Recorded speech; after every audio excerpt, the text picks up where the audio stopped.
ఈరోజు సభలో ఏదైతే ఆ దేవదేవుడి మీద నైవేద్యం మీద ముఖ్యమంత్రి చంద్రబాబు నాయుడు గారు లేనిపోయిన అపాధులు చేశారు, వాటి మీద చర్చ జరగాలని మేము డిమాండ్ చేస్తాం. అక్కడికి బీఎస్సీ మీటింగ్ జరిగింది.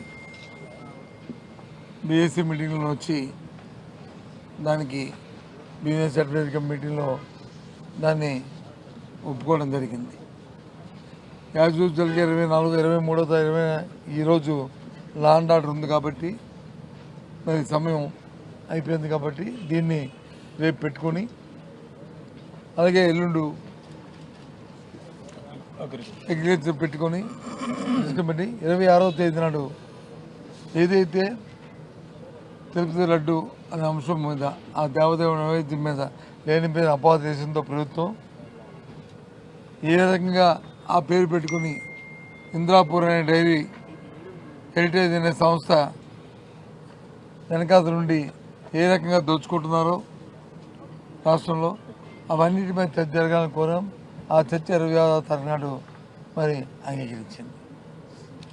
బీఎస్సీలో మేము మూడు అంశాలను ప్రధానంగా మేము ప్రస్తావించాం, దాన్ని కావాలని కోరాం. ఒకటి, రాష్ట్రంలో శాంతి భద్రతలు పూర్తిగా క్షీణించాయి. శాంతి భద్రతలు లేవు, ఎక్కడ చూసుకున్నా సరే. పరిపాలన గాలి కుదిశారు. కక్షలు కారణాలతో అరెస్టులు చేస్తూ పోలీసు యంత్రాంగం చేతిలో తీసుకుని కార్యక్రమాలు చేస్తాం కాబట్టి దీని మీద చర్చ జరగాలని డిమాండ్ చేస్తాం. అదే రకంగా ఇవాళ దేశానికి వెన్నెముక్క రైతే వెన్నెముక్క అని నాన్న ఏదైతే ఉందో ఆ రైతుకు సంబంధించి గత ప్రభుత్వంలో ఏదైతే మరి అప్పుడున్న ముఖ్యమంత్రి జగన్మోహన్ రెడ్డి గారి నాయకత్వంలో వ్యవసాయానికి పెద్దపీట ఇచ్చి ఏ స్ఫూర్తితో ఈ పార్టీ వైఎస్ఆర్సీపీ పార్టీ వచ్చిందో స్వర్గీయ రాజశేఖర రెడ్డి గారి స్ఫూర్తి, ఆ వ్యవసాయాన్ని చిన్నాభిన్నం చేసి తూట్లు పొడిచి కనీసం పండిన పంట గిట్టుబాటు జరపక ఏ రకంగా రైతు ఇబ్బంది పడుతున్నాడో వాటి మీద చర్చ కావాలని కోరాం.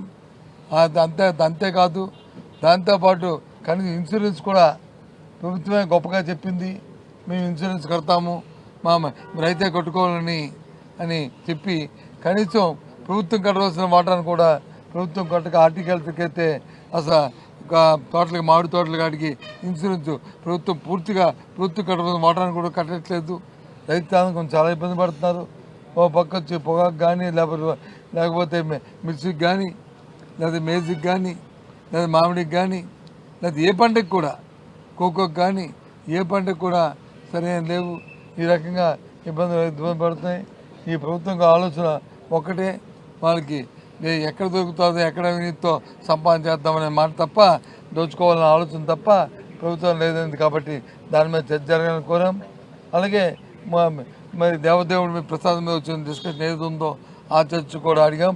దానికి 26వ తారీఖు నాడు మరి ప్రభుత్వం వచ్చి దాన్ని చర్చకు అంగీకరించడంతో దాన్ని మీరు 26వ తారీఖున చర్చ చేయాలనేది నేను చర్చించుకున్నాను. ఆ తదుపరి మరి ప్రభుత్వం తరఫున వచ్చి ఇన్వెస్ట్మెంట్స్, ఎడ్యుకేషను, ఇరిగేషన్ అని చెప్పారు. దానికి మేము తయారుగా ఉన్నాము. ఆ కార్యక్రమాలు కూడా వాటి మీద కూడా చర్చిద్దామని మేము కూడా దానికి చెప్పాము. వాటి మీద జరుగుతున్న ఏదైతే ఇన్వెస్ట్మెంట్స్లో మరి భూముల్ని కారు చౌకగా చూసాం. మనం వైజాగ్లో చూసాం ఏ రకంగా చంద్రబాబు నాయుడు కుటుంబ సభ్యులు ఏదైతే యూనివర్సిటీ పేరున గీతం యూనివర్సిటీ పేరున సుమారు 5,000 కోట్ల భూముల్ని ఏ రకంగా దోచుకోవడానికి ప్రయత్నం చేస్తున్నారు. లొల్లు అనే సంస్థకి ఏ రకంగా మరి ప్రభుత్వంలో ఉన్న వాళ్ళు పెడుతున్న ఇన్వెస్ట్మెంటే 500-600 కోట్లు అయితే ప్రభుత్వ భూమి 1,000 కోట్ల రూపాయలు ఉన్న భూములు వచ్చి వాళ్ళు దారదత్తం చేయడానికి ప్రయత్నం చేస్తున్నారు. అంతేకాకుండా నిన్న మనం పెట్టిన స్టార్టప్ కంపెనీలకు కూడా మరి ఉచితంగా వాళ్ళు 99 పైసలకి లేకపోతే మరి కారు చౌకగా భూములు ఇచ్చి మరి దోచు తింటున్నారు. ఈ అంశాలన్నింటి మీద కూడా చర్చించాలని మేము కూడా పట్టుదలగా అడిగాం. దాని మీద కూడా చర్చకి అవుతుంది. ఇది ఇవాళ జరిగిన అంకుశం చూస్తే కూలంకుషంగా జరిగిన ఒప్పందాలు, జరిగిన బిజినెస్ అడ్వైజరీ కమిటీ తీసుకున్న నిర్ణయాలు ఈ విషయం. ఇందాక మా సభ్యులు ఈ 2-3 రోజుల్లో జరిగిన పరిణామాలు మీరు చూశారు. ఆ రోజు హౌస్లో ఈనాడు పేపర్లోను కానీ లేదు ఆంధ్రజ్యోతి పేపర్లో కానీ సభ్యులు వచ్చి వెంకటరామూర్తి దేవదేవుడి తాలూకా పటాన్ని చెప్పులతో చేసుకుని పట్టుకున్నారని చెప్పి అని ఫోటోలు వచ్చి ప్రచురణ జరిగింది. అవి వాస్తవాలా లేదు అవి వచ్చి మ్యానిపులేట్ చేశారా, ఏఐతో చేశారా, ఇంకో దాంతో చేశారా, నేను దానికి జోలికి పోను. కానీ వాస్తవాలు ఏంటో సీసీ ఫుటేజ్ కావాలని చెప్పి మా సభ్యులు చైర్మన్ గారిని కోరడం జరిగింది. చైర్మన్ గారు ఇచ్చిన ఫుటేజ్లో ఇప్పుడు మాకు కూడా ఇస్తామని చెప్పారు. అది బీఎస్సీ మీటింగ్లో చూపెట్టారు. అందులో చూస్తే ఆ విషయాలు ఏవి లేవు. సభ్యులు ఫోటోలు కానీ ఆ చెప్పులు వేసుకున్నట్టు కానీ ఏ ఒక్కటి కూడా అందులో లేదు. కాబట్టి దాని మీద ఎవరికి ఏ రకంగా బయటకు వచ్చినాయి, ఏ రకంగా మార్పింగ్ చేశారు, ఏ రకంగా ఈ కార్యక్రమాన్ని చేశారు, దాని మీద కూడా చర్యలు తీసుకోవాలని బీఎస్సీ కమిటీలో మేము పట్టుబట్టాం. మా సభ్యులందరూ అందుకే స్పీకర్ పోడియం దగ్గరికి స్పీకర్ మరి చైర్మన్ గారు రూమ్ దగ్గర వెళ్ళి చైర్మన్ రూమ్ దగ్గరికి వెళ్ళి వీళ్ళందరూ కూడా డిమాండ్ చేయడం కూడా జరిగింది. దానికి కారణం అది. ఎందుకంటే మాకు చెప్తుందోటి, మాకు ఇస్తుందోటి, మీ పత్రికల్లో ఏదైతే అధికార పార్టీకి తొత్తులుగా అధికార పార్టీ కొమ్ము కాస్తున్న పత్రికలు ఏవైతే ఉన్నాయో ఆ కొమ్ము కాస్తున్న పత్రికల్లో వచ్చి ఒక విధమైన ఫోటోలు, ఒక విధమైన విజువల్స్ వస్తున్నాయి. అవి ఏం జరుగుతుంది, ఉన్నవి లేనట్టు చూపడానికి ప్రయత్నం చేస్తున్న ఈ నేపథ్యంలో అందుకే ఇంకా ఫైనల్గా ఇంకా మా సభ్యులందరూ కూడా స్థానం కోల్పోయి వెళ్ళి ఈ డిమాండ్ మాదని చెప్పి వాళ్ళందరూ బాధ్యతంగా వెళ్ళి అక్కడ చేయడం జరిగింది. అప్పుడు చైర్మన్ గారు సెక్రటరీ అందరూ మాట్లాడిన తర్వాత వాళ్ళు ఇస్తామని ఒప్పందం అయిన తర్వాత కానీ బీఎస్సీ మీటింగ్లో మాకు చూపెట్టారు. అందులో కానీ ఎక్కడా కూడా ఏ విధమైన ఈ ఫోటో తాలూకా మానవాళ్ళు కానీ దగ్గర లేవే వస్తుంది. అందులో మరి ఏ రకంగా వచ్చావో తెలియదు. ఇది జరిగిన విషయం. వాళ్ళు మాకు ఇచ్చిన మీకు రిలీజ్ చేస్తాం. సాయంత్రం ఇస్తాను మాకు ఇస్తే మీకు రిలీజ్ చేస్తాం. మ్యానిపులేషన్ యాక్షన్ తీసుకోవాలని కూడా చేయము.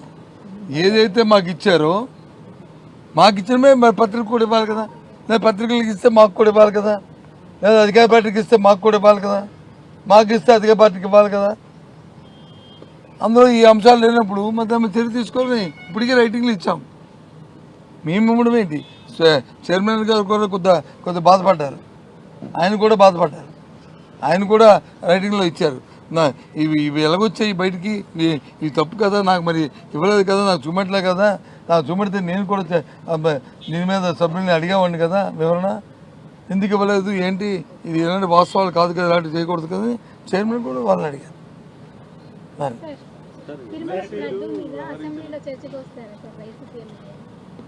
తిరుమల లడ్డు మీద 26వ తారీఖు నాడు కౌన్సిల్లో 26వ తారీఖు నాడు కౌన్సిల్లో చర్చ ఉందమ్మా. ఏంటంట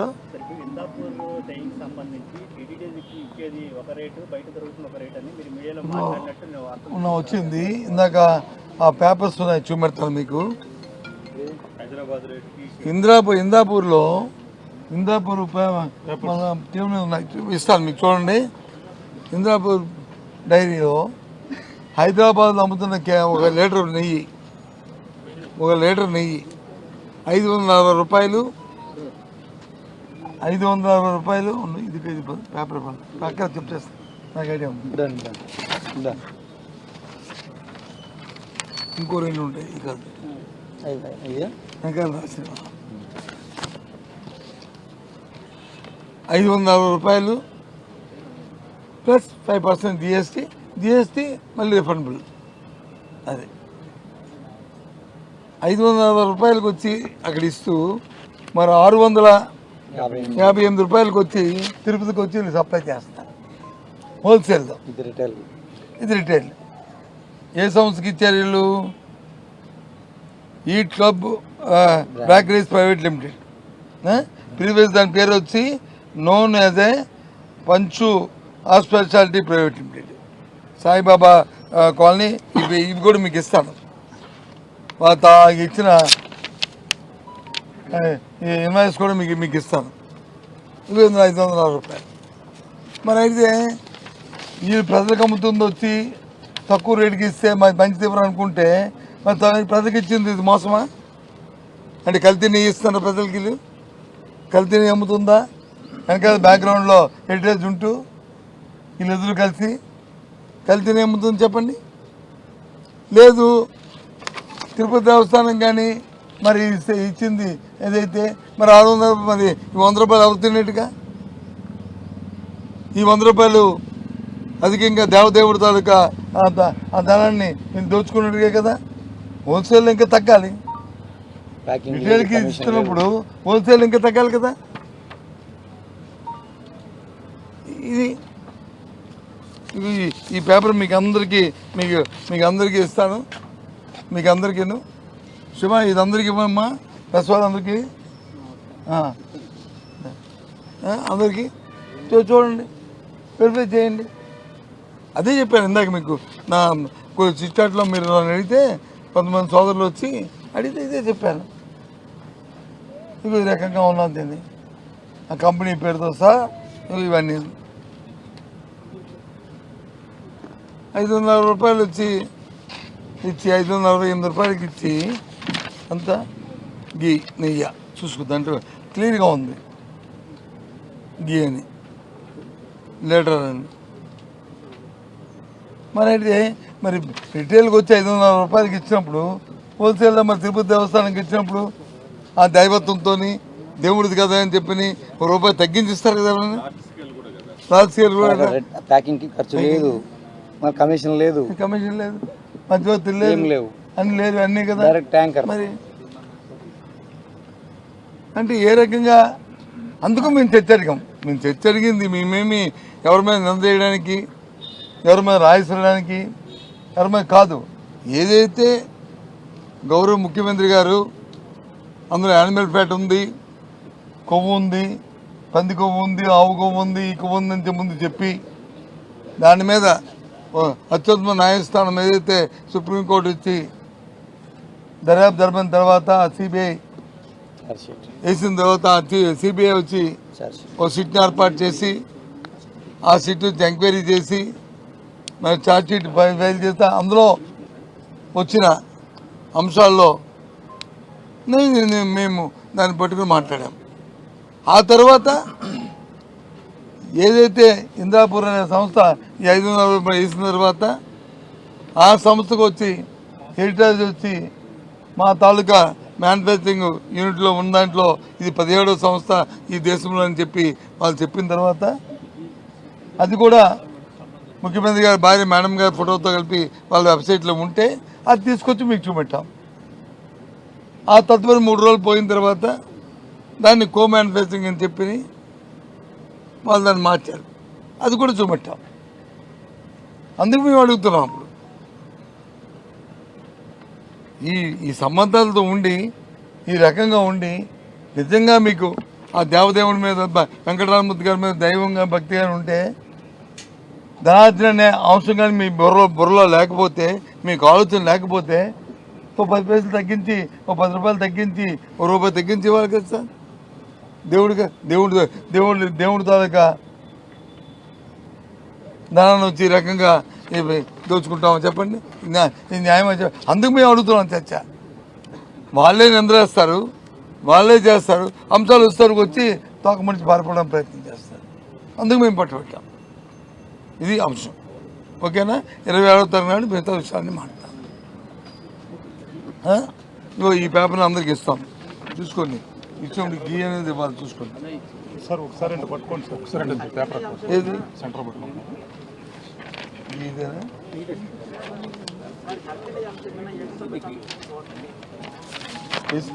వేసింది దానికి ఎవరు సుబ్రహ్మణ్య స్వామి కోర్టుకెళ్ళలేదు. సరే కానివ్వండి, ఏదైతే అన్నది అదొక అంశం. దాని మీద ఎందుకు కామెంట్ అంటే మైజీదంటే సుప్రీంకోర్టు ఇచ్చిన సిబిఐ మీద నమ్మకం లేదా? సుప్రీంకోర్టు మీద నమ్మకం లేదా? రిటైర్డ్ ఐఏఎస్ ఆఫీసర్ మళ్ళీ అతను వచ్చి మన చీఫ్ సెక్రటరీ చేసినంత మీద నమ్మకమా? నేను అందుకే నేను కామెంట్ చేయలేదే. సుప్రీంకోర్టు ఇచ్చిన ఫైండింగ్స్ మీద ఎప్పుడు మేము కామెంట్ చేయం. మా కోర్టు మీద మాకు నమ్మకం అవుతుంది. మేము ఎప్పుడు దాన్ని కామెంట్ చేయం. ఈ కామెంట్స్ అన్నీ అధికారంలో ఉన్న కూటమి ప్రభుత్వానికి ఉంటాయి తప్ప మాకేమీ డౌట్స్ కానీ కామెంట్స్ కానీ మాకేం లేవు. మేము అప్పుడు దాన్ని సమర్థించాం, అప్పుడు సమర్థించాం. హౌస్లో స్టేట్మెంట్ ఇచ్చారు, ఒక స్టేట్మెంట్. ఆ స్టేట్మెంట్ మీద అక్కడ రేపు అంశం వచ్చినప్పుడు లా అండ్ ఆర్డర్ మీదో లేకపోతే అగ్రికల్చర్ మీద వచ్చినప్పుడు ఈ అంశాన్ని మాట్లాడడానికి ప్రయత్నం చేస్తాం. కానీ ఎంత బాధాకరమైన విషయం అంటే రాజమండ్రిలో పాలు కల్తీ అయ్యి 4 వ్యక్తులు చనిపోవడం, సుమారు ఒక 20 మంది వరకు కూడా హాస్పిటలైజ్ అవ్వడం చాలా దురదృష్టం. ఇక్కడ వ్యక్తులను ఆపాదించడం కాదు, ప్రభుత్వం తాలూకు వైఫల్యం అని చెప్తాను. ఎందుకంటే ప్రభుత్వం రెగ్యులేటరీ లేకపోవడం వల్ల, మానిటరింగ్ లేకపోవడం వల్ల, ప్రభుత్వంలో అవినీతి పెచ్చిపెరిగిపోవడం వల్ల, అవినీతి దిగువ స్థాయిలో పెరిగిపోవడం వల్ల ఈ మరణాలు జరిగాయి. ఇది వాస్తవం. వ్యవస్థ ఈరోజు పుట్టలేదు కదండి. కల్తీ సారాల్లో వచ్చి చనిపోయారంటే విన్నాము, కల్తీ పాల్లో చనిపోయింది. ఈ మధ్యకాలంలో ఎక్కడైనా మనం ఉన్నామండి ఈ రాష్ట్రంలో? అంటే ఎంత విచ్చలవిడిగా ఈ రాష్ట్రంలో కల్తీలు అనేవి జరుగుతున్నాయో ఈ ప్రభుత్వం వచ్చిన తర్వాత. ఎందుకంటే ప్రభుత్వంలో పాలన గాలికి వదిలేశారు. ఏ శాఖ మీద కూడా ఊరికనే రోజు మీ 2-3 ఉన్నాయి కదా, ఈటీవో లేకపోతే ఏబిఎన్నో లేకపోతే TV5 లేకపోతే ఇంకోరు నేను పేరెత్తానని కాదు, మీరు మోస్తున్నారు. వాస్తవాలు పక్కన పెట్టి వాస్తవాలు పక్కన కాకపోతే ఏంటండి ఇది? ఎంత తప్పు అండి ఇది? వృద్ధులు చిన్నారులు చనిపోవడం అంటే ఇది ధర్మం అండి రాజమండ్రిలో? దీన్ని తీవ్రంగా మా ఆక్షేపం తెలియజేస్తున్నాం. ప్రభుత్వ వైఫల్యాన్ని, ఇదంతా కూడా ప్రభుత్వ వైఫల్యం. డైరెక్ట్గా చెప్పాలంటే ప్రభుత్వం నిర్లక్ష్యం వల్ల జరిగిన ప్రభుత్వ హత్యలు లాంటివి. లేదు, ప్రభుత్వం తాను నిర్లక్ష్యం, అధికారులు వచ్చి ఇవ్వడం వల్ల వాళ్ళ మీద చర్యలు తీసుకోవడం కాదు, దీనికి సంబంధిత అధికారులు ఎవరు ఉన్నారో అందరి మీద కలిపి ఈ కల్తీ చేసిన వాళ్ళతో పాటు వాళ్ళ మీద కూడా చర్యలు తీసుకోవాలి. అది ఈ ప్రభుత్వం ఎక్కడైనా జరిగాయని చెప్పండి. ఎంతసేపు ఎవరి మీద రాజకీయ పార్టీలు ఆలోచన చేస్తూ ఎవరైనా ప్రతిపక్షం వాళ్ళని తీసుకొచ్చి పోలీస్ స్టేషన్లో పెట్టి వాళ్ళు హింసించి వాళ్ళు అవమానపరిచి వాళ్ళ మీద చూస్తున్నారు తప్ప పాలన వైఫల్యంలో వస్తే, దానివల్ల ఇబ్బందులు వస్తే దాని మీద ఎప్పుడైనా చర్యలు తీసుకుంటున్నారండి? నేను ఎవరినో శిక్షించమని, నేను పెట్టమని నేను డిమాండ్ చేయట్లేదు. జరిగిందని అరికెట్టాలంటే ప్రభుత్వమే, గవర్నమెంట్ ఉండాలి, భక్తి అని ఉండాలి, భయమైన ఉండాలి. ఈ ప్రభుత్వం ఏమీ లేదు, విచ్చలపెడితనం అయిపోయింది. చాలా దురదృష్టం, చాలా బాధాకరం. ఇలాంటి సంఘటనలు మళ్ళీ పునరావృతం కాకుండా ప్రభుత్వం చూసుకోవాలని కోరుతున్నాను. ప్రభుత్వాన్ని డిమాండ్ చేస్తాను, దీని మీద పూర్తిగా జరగాలి. జరిగిన వ్యక్తుల మీద కాకుండా అధికారుల మీద ఎవరైతే ఉన్నారో వాళ్ళ మీద కూడా కింద నుంచి పై స్థాయి వరకు ఈ నిర్లక్ష్యానికి ఎవరైనా అందరి మీద కూడా చర్య తీసుకోవాలని డిమాండ్ చేస్తున్నాను. ఓకే.